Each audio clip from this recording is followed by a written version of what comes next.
انہوں نے بھی یہ باتیں کی تھی، وہ اتنے روتا تھے، اتنے روتے تھے کہ وہ اندھے ہو گئے تھے، ناؤز باللہ ان کی آنکھوں کی بینائی چلی گئی تھی۔ تو اب ہمارے یہاں کوئی روتا ہے تو ہم اس کو بلی کر رہے ہوتے ہیں، اس کو کہتے ہیں تم کیوں رو رہی ہو؟ اچھا تم لیکچر دیتی ہو، تم قرآن پڑھتی ہو، تم رونے لگ جاتی ہو؟ یہ باتیں بھی نہیں کرنی چاہیے۔ دیکھیں رونا کسی کی نیچر میں اگر ہے یا کسی کا جذباتی ایسا ہے تو اس کو رونے دے تھوڑی دیر کے لیے۔ ہاں اگر وہ بندہ ناشکری کر رہا ہے پھر اس کو سمجھائے نا۔ اگر ویسے ہی وہ بےچارا پریشان ہے، اپسیٹ ہے، تھوڑی دیر رو رہا ہے تو اس کو تھوڑی دیر سیڈ رہنے دیں۔ اچھی سی بات کوئی کر لے، نہیں کر سکتے تو ایٹ لیسٹ یہ نہ کہے نا کہ آپ پہ تو کوئی فرق ہی نہیں پڑ رہا۔ ہم یہ بھی کر رہے ہوتے ہیں نا، تم تو دین والی ہو، تم تو قرآن والی ہو، تم کیوں ایسی باتیں کر رہی ہو؟ یہ بھی بڑا ہم نے عام سنا ہوا ہے۔ تو یہ بات کیا کرے، کسی کے دین پہ اسپیشلی بات کرنا بہت غلط بات ہے۔ ٹھیک ہے، کسی کا حوصلہ توڑنا، وہ سوچے گا اچھا میں اب یہ بات بھی نہیں کر سکتا، میں اب یہاں پہ شیئر بھی نہیں کر سکتا، تو یہ بھی ہوتا ہے ہمارے یہاں۔ تو اس کو بھی ہم نے انشاءاللہ چینج کرنا ہے۔ ٹھیک ہے، اللہ تعالیٰ نیکی کا بدلہ دینے والے ہیں، اللہ تعالیٰ خبردار ہے۔ ان الذين يكتمون ما انزلنا من البينات والهدى من بعد ما بيناه للناس في الكتاب، بے شک وہ لوگ جو ہماری اتاری ہوئی روشن باتوں اور ہدایت کو چھپاتے ہیں، حالانکہ ہم نے اسے لوگوں کے لیے کتاب میں واضح فرما دیا ہے، تو ان پر اللہ لعنت فرماتا ہے، اللہ معاف کرے، اور لعنت کرنے والے ان پر لعنت کرتے ہیں۔ دین اگین یہود کے علماء پہ یہاں بات کی جا رہی ہے ڈائریکٹ، تو کہ وہ اللہ کی باتوں کو چھپاتے تھے، واضح نہیں کرتے تھے، کلیئر کٹ نہیں کہتے تھے۔ ٹھیک ہے، اور اللہ تعالیٰ کہہ رہے ہیں اللہ ان پہ لعنت فرماتا ہے، کتنی بڑی بات ہے۔ اور لعنت کرنے والے ان پر لعنت کرتے ہیں، یعنی فرشتے بھی ان پہ لعنت کرتے ہیں، اور مسلمان بھی ان پر لعنت کرتے ہیں، اور کہا جاتا ہے کہ کافر ایک دوسرے پہ بھی لعنت کریں گے قیامت کے روز کہ تم نے مجھے بہکایا، تمہارے پیچھے میں لگا تھا۔ بزرگوں کو لعنت بھیجیں گے جن کے پیچھے آج لوگ لگ رہے ہیں، جن کے آگے ہاتھ پھیلا رہے ہیں، درباروں پہ جا رہے ہیں کہ تم نے مجھے بہکایا، تو وہ کہیں گے ہم نے تو تمہیں نہیں بہکایا، ہم تو اپنی قبروں میں تھے، ہم نے کہا تھا ہم سے مانگو۔ سب آپ سے بے نیاز ہو جائیں گے، تو ابھی بھی دیکھ لیں کہیں رخ ادھر تو نہیں ہے آپ کا۔ بچا لیں اپنے آپ کو، بچا لیں اپنے بچوں کو، بچا لیں اپنے گھر والوں کو، سمجھائیں انہیں۔ اور اگر ریجڈ ہوتے ہیں وہ تو ان کے لیے دعا مانگیں۔ ٹھیک ہے، یہ تو کر سکتے ہیں نا، اگر آپ کو بحث کرنے سے ڈر لگتا ہے، دلیل دینے سے ڈر لگتا ہے، ان کے لیے دعائیں مانگیں۔ اللہ تعالیٰ دعائیں آپ کی شاید قبول کر لیں انشاءاللہ، شاید کیا انشاءاللہ، انشاءاللہ۔ ٹھیک ہے، اور ہمارے لیے بھی پھر کیا سبق ہے کہ اگر ہمارے پاس حق ہے، اگر ہمارے پاس اچھی باتیں ہیں تو ہم اس کو چھپانا نہیں چاہیے، ہمیں اس کو بالکل بالکل بتانا چاہیے واضح۔ اور چھپایا کیسے جاتا ہے، اس میں دو چیزیں آ جاتی ہیں، اس میں دو چیزیں تھیں، یہ میں نے ہیڈنگز بنائی ہوئی ہیں۔ علم کا چھپانا کبیرہ گناہ ہے۔ ٹھیک ہے، چھپانا کبیرہ گناہ ہے، کیوں؟ کیونکہ اللہ لعنت فرماتا ہے، تو کبیرہ گناہ ہوا نا۔ اب چھپانا دو طرح سے ہوتا ہے، ایک ہوتا ہے زبان حال سے، وہ کیسے ہوتا ہے کہ آپ کے سامنے کوئی انسان کوئی کام کر رہا ہے، ٹھیک ہے، فار ایگزامپل نماز پڑھ رہا ہے، اب اس کا نماز کا طریقہ جو ہے وہ سنت سے ہٹ کے ہے، تو اب آپ کو پتہ ہے کہ وہ سنت سے ہٹ کے کر رہا ہے اور آپ کے سامنے کر رہا ہے، لیکن آپ اس کو نہیں بتا رہے، تو یہ بھی علم کو چھپانا ہے۔ ٹھیک ہے، کہ آپ کے سامنے کوئی عمل ہو رہا ہے اور وہ غلط ہو رہا ہے اور آپ نہیں بتا رہے۔ دوسرا کال سے چھپانا، کوئی پوچھ رہا ہے آپ سے آ کے تو آپ اس کو نہیں بتا رہے، یہ بھی علم کا چھپانا ہے۔ کیوں نہیں بتا رہے؟ سستی کی وجہ سے، ٹائم نہیں ہے، اچھا اب میں جواب ڈھونڈوں، اب مجھے آج کل نا بڑے سوال آ رہے ہوتے ہیں ڈفرینٹ ڈفرینٹ، اب ماشاء اللہ اتنے الحمد للہ نئے نئے لوگ جڑے ہیں، تو کوئی بھی ٹاپک جو ہے وہ اکثر پوچھ رہے ہوتے ہیں لیکچر سے ہٹ کے بھی، تو مجھے سم ٹائمس ہوتا ہے کہ اچھا نہیں میں نے ایسے جواب نہیں دینا، میں پھر اس پہ پوری ریسرچ کرتی ہوں، حدیث ڈھونڈتی ہوں، یا جو مجھے پتا ہوتا ہے الحمد للہ میں ویسے ہی بتا دیتی ہوں۔ تو لیکن اب کبھی کبھار یہ بھی تو ہوتا ہے نا، سستی ہو جاتی ہے، اچھا اب اتنے سوال آ گئے ہیں اب جواب دیں، تو یہ نہیں ہم نے کرنا۔ ٹھیک ہے، آپ ان شاء اللہ تعالیٰ اللہ سے مدد مانگیں، اللہ تعالیٰ آپ کو خود جو ہے وہ اس چیز کی توفیق دیتے ہیں۔ پھر حسد کی بنا پر بھی ہم چھپاتے ہیں، جیسے یہود بھی چھپاتے تھے، یا لوگ ابھی بھی، اگر میں نے اس کو بتایا تو یہ میرے سے زیادہ آگے نکل جائے گا، تو یہ نہیں کرنا آپ نے۔ ٹھیک ہے، اگر وہ نکل رہا تو اچھی بات ہے، آپ کو ہی ثواب ملے گا۔ ٹھیک ہے، اور پھر کیا، یا بخل کی وجہ سے، کنجوسی کی وجہ سے ہم جو چھپاتے ہیں، تو یہ ساری چیزیں ہم نے نہیں کرنی۔ سبق کیا ملتا ہے اس سے؟ پھر سبق یہ ملتا ہے علم کو چھپانا کبیرہ گناہ ہے، تو ہم نے علم کو نشر کرنا ہے، علم کو پھیلانا ہے، علم والوں کی ذمہ داری ہے۔ آپ سب یہاں پہ علم والے ہیں اس ٹائم، آپ سب لوگوں نے آج کتنا روزہ، آئی تھنک 9th روزہ ہے، تو 9ویں روزے تک کم سے کم ماشاءاللہ، چلو اس سے پہلے کی بات تو میں نہیں کری، لیکن جو لوگ ریگولرلی آ رہے ہیں تو آپ لوگوں نے 9 دنوں میں کتنا کچھ سیکھا ہے، اللہ تعالیٰ تو گواہ ہو گئے ہیں نا اس پہ۔ تو اب آپ لوگوں نے جو 9 دنوں میں سیکھا ہے، اگر آپ نے اس میں سے 9 باتیں بھی نہیں سیکھنے کے لیے آگے بتائیں تو پھر یہ چھپانا ہو رہا ہے علم کا۔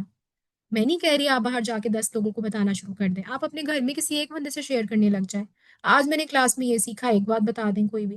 اسی لیے کہتی ہوں عمل کی بات لکھیں، عمل کی بات جب آپ لکھیں گے نا میرے لیے، وہ آپ آگے بھی لوگوں کو فارورڈ کر سکتے ہیں، اور میں نے ایسے ہی کام شروع کیا تھا۔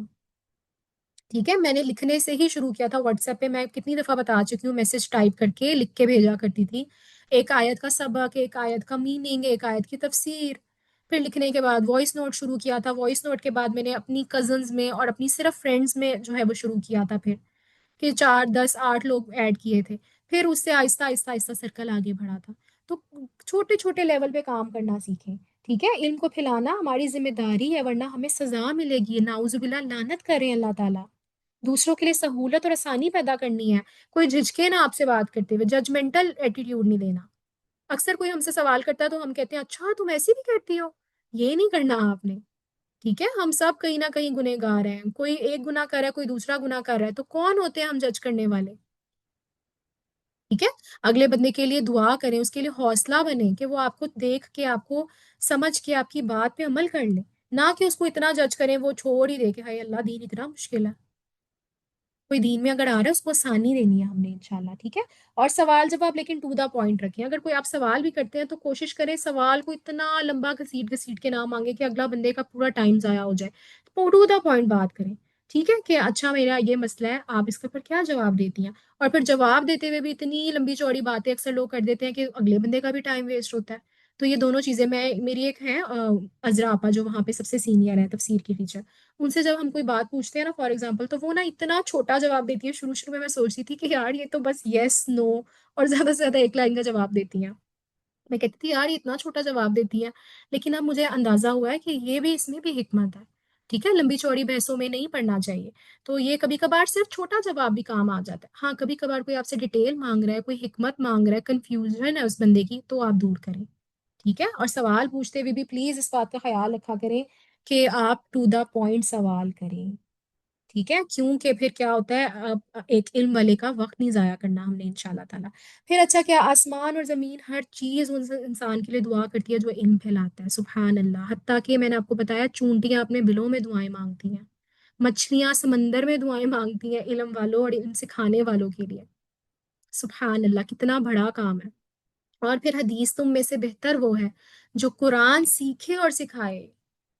بچپن سے ہم پڑھتے ہوئے آ رہے ہیں، کس کے ورڈز ہیں؟ آپ صلی اللہ علیہ وآلہ وسلم کے. اور آپ صلی اللہ علیہ وآلہ وسلم اپنے پاس سے ایک بات بھی نہیں کرتے تھے، تو یہ کس کے ورڈز اور ڈائریکٹ اللہ کے. تم میں سے بہتر کون ہے جو قرآن سیکھتا ہے اور دوسروں کو سکھاتا ہے؟ بہترین کام ہے قرآن کو سیکھنا اور پھر سکھانا بھی. سیکھیں گے تو سکھائیں گے. ٹھیک ہے، الا الذین تابوا واصلحوا، مگر وہ لوگ جو توبہ کریں اور اصلاح کر لیں اور چھپی ہوئی باتوں کو ظاہر کر دیں تو میں ان کی توبہ کو قبول فرماؤں گا، اور میں ہی بڑا توبہ قبول کرنے والا مہربان ہوں. مطلب اللہ تعالیٰ نے یہاں پہ بھی توبہ کی گنجائش رکھ دی ہے. یہود کے علماء کے لیے بھی، ہمارے لیے بھی، کہ اگر آپ لوگوں میں سے کسی کے پاس علم ہے یا ان کے پاس علم تھا تو وہ چھپاتے تھے، اللہ تعالیٰ نے ان کے لیے رعایت رکھ دی کہ اگر تم معافی مانگ لیتے ہو، اگر تم توبہ کر لیتے ہو اور پھر علم کو ظاہر کر دیتے ہو تو میں توبہ قبول کر لوں گا. یعنی صرف توبہ سے کام نہیں چلے گا، پھر آپ نے اپنی غلطیوں کو ریکٹیفائی بھی کرنا ہے. کیونکہ دیکھیں اگر کسی نے کوئی بک لکھی ہے غلط جاہلیت کے دور میں اپنے فار ایگزامپل، اب اس نے، اس کو عقل آ گئی، وہ ہدایت پہ آ گیا، اس نے توبہ کر لی، لیکن اس کی بک تو بک رہی ہے ابھی تک، اس کا علم تو بک رہا ہے ابھی تک. تو اب کیا کرے گا وہ چھوڑ دے گا اس کو؟ نہیں، وہ اس کو اب لوگوں کے سامنے جا کے بتائے گا کہ میرے سے غلطی ہوئی ہے، میں نے وہ غلط لکھا ہے، یا میں نے غلط علم آپ کو دیا، اب میں آپ کو صحیح علم دے رہا ہوں. تو یہ کرنا ضروری ہے توبہ کے بعد کی اصلاح. ٹھیک ہے، نہ جانے انجانے میں ہم سے اگر غلطی ہو گئی ہے تو بعد میں ہم نے اس کو ماننا ہے، ہم نے اس کو ظاہر کرنا ہے کہ اگلا بندہ غلط عمل ہی کرتا چلا جائے. تو یہ بہت ضروری ہے. ان الذین کفروا وماتوا وهم کفار اولئک علیہم لعنت اللہ والملائکۃ والناس اجمعین. بے شک وہ لوگ جنہوں نے کفر کیا اور کافر ہی مر گئے، ان پر اللہ اور فرشتوں اور انسانوں کی سب کی لعنت ہے. ٹھیک ہے، تو جو کافر ہے اللہ تعالیٰ کہہ رہا ہے پھر اس کے لیے تو اس پہ سب کی لعنت ہے. جیسے میں نے اوپر بتایا اللہ کی، فرشتوں کی، انسانوں کی، سب کی لعنت ہے. وہ اس میں ہمیشہ رہیں گے، ان پر سے عذاب ہلکا نہ کیا جائے گا اور انہیں مہلت نہ دی جائے گی. ایک دن، ایک گھنٹہ، ایک منٹ کے لیے بھی مہلت نہیں دی جائے گی. جہنم کی آگ ہر وقت ان کو دہکاتی رہے گی، نعوذ باللہ. کفر نہیں کرنا انشاءاللہ، انکار نہیں کرنا اللہ کی باتوں کا. اور جب جب نماز کی پکار ہے نماز پڑھیں، قرآن کو پڑھیں، ڈیلی ایک لائن پڑھ لیں چلیں اگر آپ سے نہیں پڑھا جاتا، پڑھیں تو صحیح. یہ مت کہیں کہ ہمیں پڑھنا نہیں آتا، ہم سے پڑھا نہیں جاتا، ٹائم نہیں ملتا، بچے تنگ کر رہے ہیں، نماز کیسے پڑھیں، بچے تنگ کر رہے ہیں۔ دیکھیں ہمارے صحابہ کرام اور ہمارے پیارے نبی صلی اللہ علیہ وآلہ وسلم کی سیرت میں ایک بات موجود ہے، وہ بچوں کو گود میں بھی پکڑ لیتے تھے اگر ان کے بچے تنگ کرتے تھے، ٹھیک ہے؟ تو ہم نماز کو نہیں چھوڑ سکتے، نماز تو ہر صورت ہم نے پڑھنی ہے۔ اور تمہارا معبود ایک معبود ہے، پھر کوئی بات، اس کے سوا کوئی معبود نہیں، بڑی رحمت والا، بڑی مہربانی کرنے والا، بار بار مہربانی کرنے والا، بار بار رحم کرنے والا، الرحمن الرحیم، مبالغے کا صیغہ کہتے ہیں اس کو، کس میں زیادہ کثرت کے معنی ہے، بار بار رحم کرنے والا، بار بار اپنی جو ہے وہ بخشش دینے والا۔ تو بار بار اللہ آپ کو بتا رہے ہیں کہ ایک ہی الہ ہے، ایک ہی الہ ہے، مڑ جاؤ جو نہیں مڑے ابھی بھی۔ تو بہت زیادہ ڈرنے کی بات ہے، ٹھیک ہے؟ اگر ہم، اور پتہ ہے کیا، سم ٹائمس تو یہ بھی ہوتا ہے کہ کچھ لوگوں کو تو پتہ چل جاتا ہے کہ ہم شرک کر رہے ہیں، کچھ لوگوں کو تو پتہ بھی نہیں چلتا اور وہ اسی نہ سمجھی میں مارے جاتے ہیں۔ تو آپ لوگ اپنے لیے دعا منگا کریں کہ اللہ تعالیٰ انجانے میں بھی ہم سے شرک نہ ہو جائے، نعوذ باللہ۔ شرک جو ہے نا وہ بہت بڑا اس کا ایک کانسیپٹ ہے۔ ایک تو ہوتا ہے شرک اکبر، جو ہم سراسر جو ہے وہ ہمیں پتہ ہے کہ ہم اللہ کو نعوذ باللہ کچھ کہتے ہیں، ہم اللہ کو نہیں مانتے یا ہم اللہ کے ساتھ اس کو بھی مانتے ہیں، وہ شرک اکبر کی کیٹیگری ہے۔ شرک اصغر بھی ہوتا ہے، چھوٹا شرک، جس میں ہم ریاکاری کر رہے ہوتے ہیں، لوگوں کو دکھانے کے لیے نماز، لوگوں کو دکھانے کے لیے قرآن، لوگوں کو دکھانے کے لیے روزہ، لوگوں کو دکھانے کے لیے لیکچرز، تو یہ تو ہم کر ہی رہے ہوتے ہیں کہیں نہ کہیں، ٹھیک ہے؟ اگر میں کہوں نہیں ہم کبھی نہیں ایسا کرتے، ایسا نہیں ہوتا، کہیں نہ کہیں ایک پوائنٹ پہ ہم یہ چیز کر جاتے ہیں کبھی کبھار۔ اسی لیے بار بار توبہ کرنے کا کہا گیا ہے۔ دن میں 70 بار آپ صلی اللہ علیہ وآلہ وسلم استغفار کرتے تھے، 70 سے زیادہ بھی اکثر۔ ان کے تو ہر گناہ معاف تھا، ان کو تو جنت کی بشارت ملی ہوئی تھی، پھر بھی وہ کرتے تھے۔ تو ہمیں تو ایسی کوئی بشارت نہیں ملی، ہمیں تو اللہ تعالیٰ نے نہیں کہا کہ تم نے جانا ہی جانا ہے جنت، تو ہمیں بھی بار بار استغفار کرنا ہے، ٹھیک ہے؟ اس سے کیا ہوگا، ہمارے جو ڈھکے چھپے گناہ نا انشاءاللہ وہ بھی معاف ہو جائیں گے اور ہمیں ریئلائزیشن ہونے لگ جائے گی۔ تو جب ریئلائزیشن ہوگی تو انشاءاللہ تب ہم اپنی اصلاح بھی کر لیں گے، ٹھیک ہے؟ تو یہ تھا آج کا لیکچر، الحمدللہ رب العالمین، کمپلیٹ ہو گیا، 2 رکوع ہمارے آج کے۔